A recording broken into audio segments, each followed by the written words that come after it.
Bonjour à tous et bienvenue dans cette nouvelle vidéo review. Je vous retrouve pour une réplique qui est sortie assez récemment, qui n'est pas si vieille que ça. Comme vous le voyez à cette jolie mallette, il va s'agir du PP2K de chez Modify.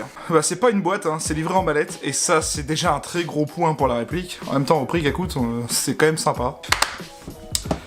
Et voilà. Sachez que la réplique n'est pas livrée avec le silencieux, et elle n'est pas livrée avec la mousse déjà coupée à la forme de la réplique. Elle vous sera livrée avec la mousse pré-découpée, donc ça sera à vous de retirer les carrés en fonction de votre disposition de mallette. Donc d'origine, elle sera livrée avec le PP2K et son chargeur. Donc là, pour la version qu'on a sous les yeux, c'est une version gaz. Il faut savoir qu'il existe aussi des chargeurs CO2 pour cette réplique. On dispose aussi d'un silencieux, qui n'est pas livré d'origine, mais qui peut être acheté, donc un silencieux aluminium de chez Modify. En dessous, des mousses alvéolées. On retrouvera une pochette avec plusieurs choses, on va y revenir juste après. Alors, dans cette fameuse pochette, nous trouverons le manuel d'utilisation de la réplique, de la petite pub et un petit mot de chez Modify, un petit foulard rouge en tissu de chez Modify, c'est plutôt sympa, c'est un goodies, un autocollant, une longue clé 6 pans, on va en avoir besoin après, je vais vous expliquer pourquoi, et bien évidemment, des petits patchs, un petit patch avec un emoticône avec un PP2K dans les mains, et un patch Modify, Dominate the Feel.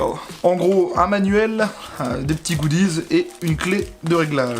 C'est un manuel plutôt bien fait, il est traduit en français, il faut le savoir, c'est plutôt cool. Papier glacé, donc on a les parties de la réplique, insertion du chargeur, garniture en gaz, en bille, etc. Comment changer la crosse, parce que cette crosse est changeable, on va y venir juste après, j'ai trouvé ça un peu marrant quand j'ai vu ça dans la vidéo de Ding. Comment armer la réplique, etc. Régler votre pop, le démontage et l'entretien, une vue éclatée. Toujours simple, mais dans les manuels, on a généralement tout ce qu'il nous faut pour apprendre à connaître la réplique. Et ça, c'est bon. Et voici le PP2K. Alors, je vais le sortir de sa petite mallette. Et donc, voici notre PP2K.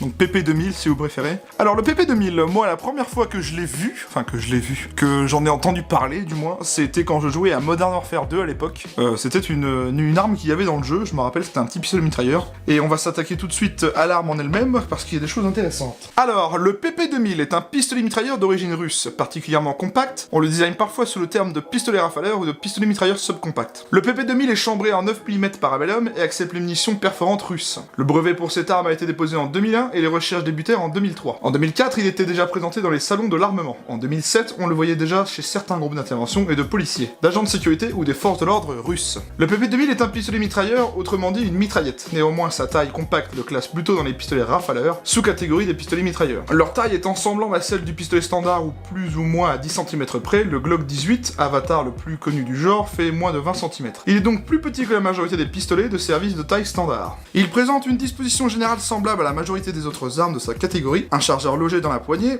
une crosse rabattable et escamotable et des commandes groupées autour de la poignée. Le dessus de l'arme reçoit un rail au standard Picatinny pour y fixer tout type d'aide à la visée, les viseurs points rouges étant les plus fréquents, bien qu'un viseur holographique soit tout aussi indiqué.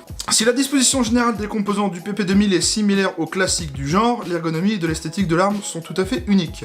Ce type de pontée large est habituel sur les armes russes, pays où il est important qu'une arme propose un système pour pouvoir tirer avec des gants d'hiver. Aussi, avec ce ponté, qui sert de carénage reliant la poignée principale à la poignée antérieure, elle fait office de butée pour le pouce de la main faible, lorsqu'elle enserre la poignée intérieure. Le PP2000 fonctionne selon une action directe de la culasse. Il ne dispose pas de système d'ouverture retardé, qui est pourtant un gage de précision et de fiabilité. Par ailleurs, le PP2000 tire à culasse fermée, ce qui améliore la précision, contrairement par exemple au Ingram Mac 10, qui lui fonctionne à culasse ouverte dans le but d'augmenter sa cadence de tir. Nous avons donc deux conceptions différentes, offrant chacun divers avantages et inconvénients. Dans la version Airsoft, le PP2K de Modify est à l'échelle 1 du PP2000, avec des fonctions similaires à celles du légendaire pistolet russe, pesant 1,35 kg et 580 mm de long. Le PP2K dispose de modes de tir de sécurité semi-automatique et automatique. Sa crosse en acier est pliable et peut être remplacée par un chargeur extra long. On verra ça après, vous allez voir, c'est bizarre. Avec le rail Picatinny, vous pourriez ajouter un élément de visée de votre choix. Son canon interne est de 150 mm durci et anodisé, et elle comporte le joint Bucking de Modify, qui vient de sortir récemment. Il est aussi possible d'utiliser cette réplique avec des chargeurs CO2. Donc visuellement, on a là une réplique vraiment russophile de ouf. J'entends par là le design. C'est un design très particulier, mais plutôt sympathique sur le fait. On a déjà un bon revêtement en polymère qui n'est pas brillant, plutôt sympathique. Des parties en métal sur le dessus, on va y venir après. On y voit bien un PP2000 au niveau du marquage. D'ailleurs, en parlant des marquages, il n'y en a pas beaucoup, du moins très peu. On a un PP2K avec un numéro de série juste ici. Le marquage du sélecteur de tir. D'ailleurs, D'ailleurs, remarquez que celui-là est assez particulier mais assez sympa. Là, on a bien le marqueur de la sécurité, on a le marqueur du full, et grâce à ces mêmes marquages du full, on actionne encore un cran, et on a encore le marquage du full, mais avec un seul point rouge. Ce qui fait que là, nous sommes en semi. Mais ils utilisent le même marquage, vous voyez. C'est plutôt sympa, c'était bien vu. De l'autre côté, on retrouve bien le PP2000 sur la poignée. Il n'y a vraiment pas beaucoup de marquage. Sur le chargeur, un chargeur métal, aucun marquage, juste un revêtement assez particulier. Alors, le PP2K est assez simple dans l'utilisation. On a un chargeur gaz, comme je le dis à chaque fois, un chargeur gaz. On met du gaz grâce à la petite valve juste ici au talon du chargeur. On y insère les billes, on le met dans la réplique, on arme, on relâche la culasse. Et on peut tirer. Bon, là, le chargeur est vide, donc il se passera rien. Notez d'ailleurs que on ne peut pas effectuer de tir à vide avec cette réplique. Ce que je veux dire par tir à vide, c'est d'avoir du gaz, mais sans bille, en maintenant l'arrêtoir, parce que déjà, il n'y a pas d'arrêtoir de culasse. En fait, on ne peut pas tout simplement pas tirer, parce que la culasse ne vient pas se refermer complètement, comme vous le voyez. Parce que, en fait, le nozzle vient se bloquer dans les lèvres du chargeur, ce qui fait que, bah, en fait, c'est comme ça qu'on se rend compte qu'il est vide. Par contre, remarquez que quand on enlève le chargeur, hop, la culasse va venir se refermer complètement. Si vous voulez tirer à vide, il va falloir que vous trouviez un petit teuteux comme il y a dans les boîtes pour Tokyo Marui, là, pour tirer à vide. Notez bien que pour manipuler le levier d'armement, vous verrez bien que quand on est en sécurité, on peut absolument rien faire, ni tirer le levier d'armement, ni actionner la queue détente. C'est tout à fait normal. Sur cette réplique, il faut soit se mettre en full ou en semi pour pouvoir manipuler la culasse. On a possibilité d'enlever la crosse d'origine et d'en mettre une autre, on va y venir tout de suite. On appuie tout simplement sur ce bouton et on tire la crosse en même temps, voilà. Elle vient. Alors en fait, j'ai pas de chargeur long pour vous montrer. Je sais pas si ça va marcher avec celui-là, on va bien voir. On peut tout simplement changer la crosse d'origine par un chargeur long. J'ai vu ça dans la vidéo de Ding et ça m'a bien fait rire quand j'ai vu quand il a montré ça. On appuie sur le bouton pour éjecter la crosse, on le remet. Vous voyez, je peux utiliser, ça marche aussi avec les chargeurs courts pour le coup, vous pouvez utiliser votre chargeur comme crosse. C'est très bizarre, il y a un petit peu de jeu, mais quand on épaule, ben, ça bouge pas, mais bon, voilà. Sachez qu'on peut le faire avec le chargeur long, donc c'est un peu chelou, je vous le dirai, mais bon, c'est comme ça. En parlant de la crosse, comme vous l'avez vu, elle est rabattable. Donc pour la rabattre, il suffit de la lever un petit peu et de la plier. Voilà, et on peut tout simplement la tirer pour la déplier.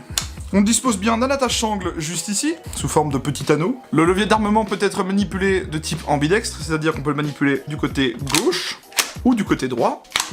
Un peu avec le système qu'ils ont sur les types G36, hein, vous savez, on tourne de chaque côté comme ça, voilà.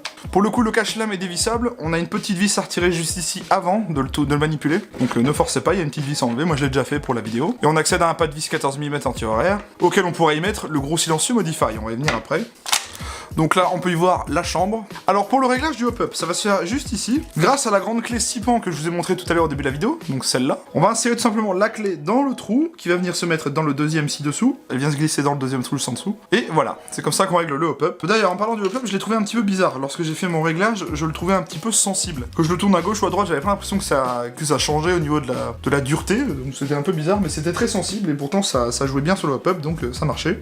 Au niveau des matériaux, on a quand même une bonne réplique, donc carcasse en polymère, mais vraiment de bonne qualité. Levier d'armement en métal, partie haute en métal, les rails sont en polymère, la partie élément de visée est en métal, le cache-lame est en métal, la queue détente aussi, la crosse, bien évidemment, son chargeur, le silencieux si vous l'achetez. Toute la partie mécanique interne est en métal aussi. Il faut savoir que cette réplique dispose d'accessoires comme par exemple le silencieux que j'ai sous la main, mais aussi une lampe que nous n'avions pas avec mon partenaire pour vous la montrer. Cette lampe qui va se fixer ici, dans le trou juste en dessous. J'essaierai de vous mettre une image dans la vidéo pour vous montrer. Donc pour le démontage de cette réplique et faire son entretien, on va tout simplement presser ce bouton vers l'avant et on tire tout simplement la partie haute. On appuie sur le bouton et on tire vers le haut, comme ça on désengage la partie haute. Donc là on a accès à la mécanique interne avec le nozzle, juste ici. On peut enlever le ressort de rappel. Le nozzle monté sur ressort, très important à lubrifier. On y voit aussi que la partie élément mobile est sur roulement, qui permet de fluidifier un peu le mouvement de culasse, c'est plutôt cool. Donc là on y voit le joint hop-up beige de chez Modify, la petite vis de réglage du hop-up sur le dessus. Donc voilà pour ce qui est de l'interne, hein, voilà, c'est très sommaire. Donc on graisse bien tout ça et on remonte bien tout ça. Donc là on a accès à la partie basse de la mécanique interne. On voit que c'est fabriqué en alliage, plutôt bien fait. On va y mettre le silencieux Modify. Donc voilà, ça lui change tout de suite son style, hein. On dirait un gros tuyau de plomberie vissé au bout de la réplique. Ça donne un bon petit style quand même, hein. Franchement c'est plutôt sympa. Donc là on commence à avoir un truc plutôt long. Je vais maintenant vous parler des specs techniques de la réplique. Alors on a là une réplique de type GBBR, qui fonctionne à gaz, construite en métal et polymère, qui dispose du mode de tir sécurité semi et full auto. Elle est livrée avec un chargeur métal de 22 billes. La crosse est repliable et démontable. Elle pèse 1570 grammes. Elle mesure crosse repliée 370 mm contre 590 crosse dépliée. La longueur du canon interne est de 150 mm. D'origine, elle est livrée avec un canon de diamètre interne 6.03. Elle est annoncée à 1,13 joules, soit 350 fps, on verra ça au test chronie. Et c'est fabriqué par Modify. Au niveau des organes de visée, on a quelque chose de très simple. Ça donne un peu ce style-là. On n'a pas vraiment d'organes de visée, hein, c'est juste un espèce de petit creux qui vient s'aligner avec le frontside. Bien, on va avoir fait le tour de la réplique, alors ce que je vous propose c'est d'aller faire le test chronie et le test de tir, et on se retrouve juste après.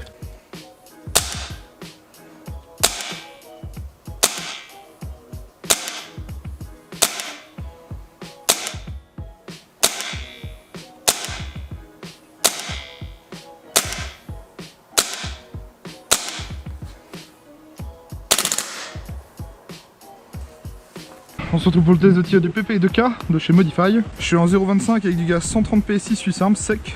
Et comme vous le voyez, aujourd'hui on est sous la neige, alors comme ça c'est bien. On commence à 10 mètres en semi.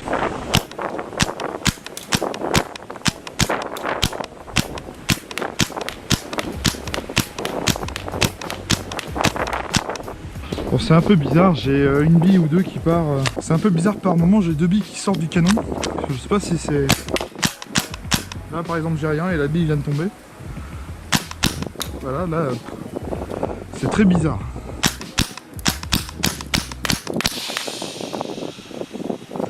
Ok. Il y a un énorme cooldown de fou, je sais pas si c'est normal mais... Défaut ou pas, j'en sais rien.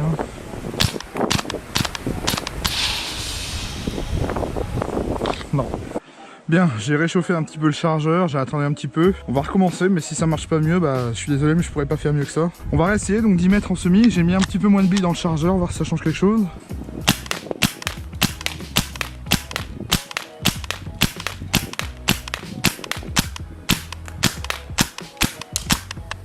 Ça a plutôt bien commencé, mais vers la fin ça a recommencé à mettre 2 billes dans le canon.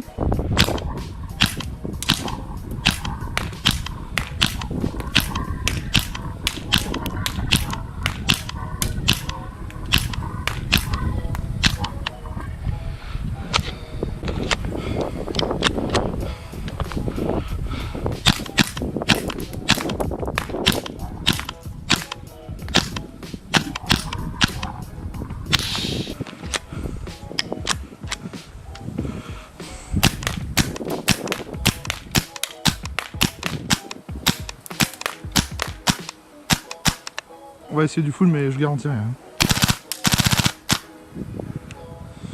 Ok.